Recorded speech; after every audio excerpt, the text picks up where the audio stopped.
Tayong mga guro ay isa sa mga pinakamahalagang parte ng ating lipunang ginagalawan.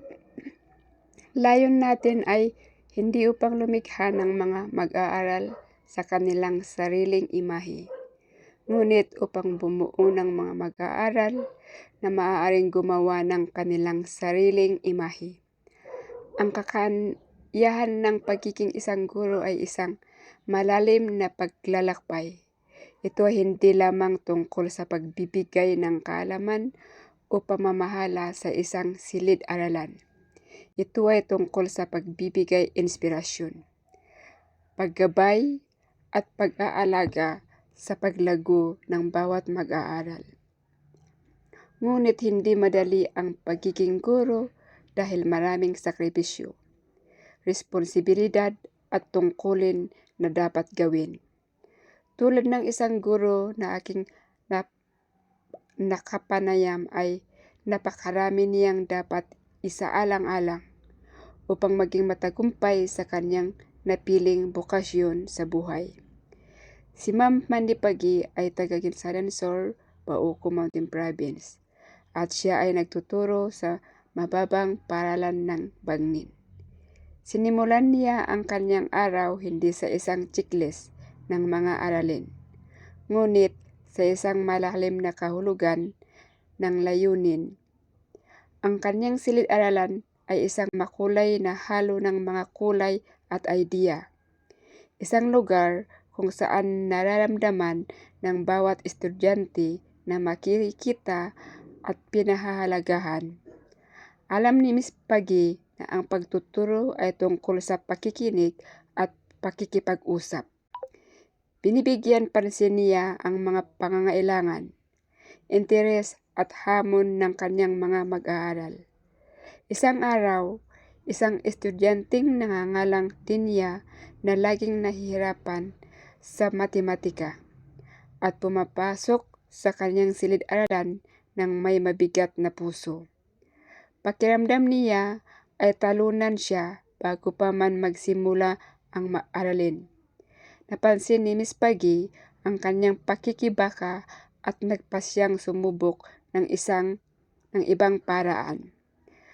Sa halip na tumutok lamang sa mga numero at equation, isinasama niya ang isang real world na proyekto kung saan makikita ni Dinya ang mga praktikal na aplikasyon ng matematika sa pagbuo ng isang modelo ng isang tulay.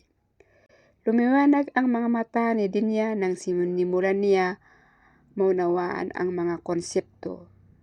Lumalaki ang kanyang kumpiyansa at nagsimula siyang lumahok ng mas aktibo. Malaki ang pagkakaiba ng paghihikayat at makabagong paraan ng pagtuturo ni Miss Pagi.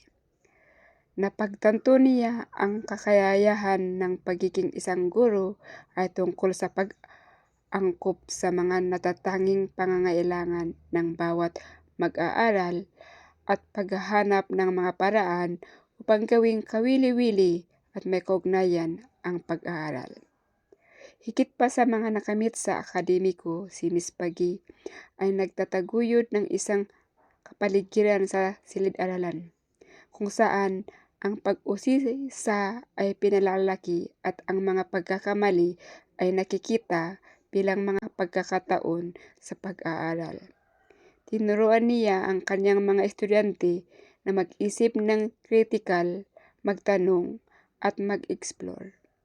Ang kanyang impluwensya ay umaabot sa labas ng silid-aralan na humuhubog sa paraan ng pagtingin ng kanyang mga estudyante sa mundo at sa kanilang lugar dito.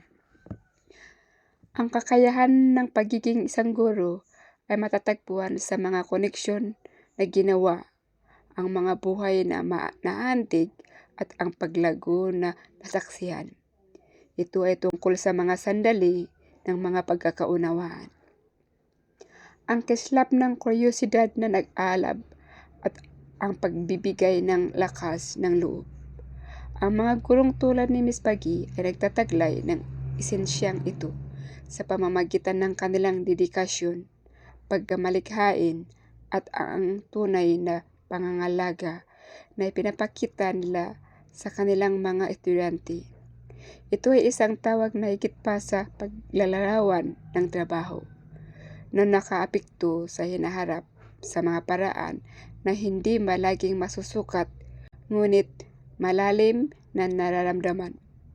Bilang isang ilaw ng tahanan, malaki ang nagagawa niya sa kanyang pamilya. Malaki ang nitutulong niya sa kanyang asawa sa pagtaguyod at pagbibigay ng pangangailangan ng kanyang pamilya. Mayroon silang 3 anak. Napagtapos nila ang kanyang asawa ang 2 nilang anak at parehong nagtatrabaho na ngayon. Sa kasalukuyan ay nasa kolehiyo ang bunso nilang anak. Bilang pagwawakas, malaki ang gampanan ng lahat ng guro, instruktor at propesor upang maabot ang tugatog ng tagumpay sa buhay. Ang mga karanasan ang siyang magsisilbing tagahubog sa ating pagkatao upang ganap na makamit ang tugatog ng tagumpay. Tagumpay na siyang inspirasyon at magiging kasangkapan para sa mas lalong makatulong sa mga mag-aaral na makamit din nila ang kanilang mga adhikain at mga pangarap sa buhay.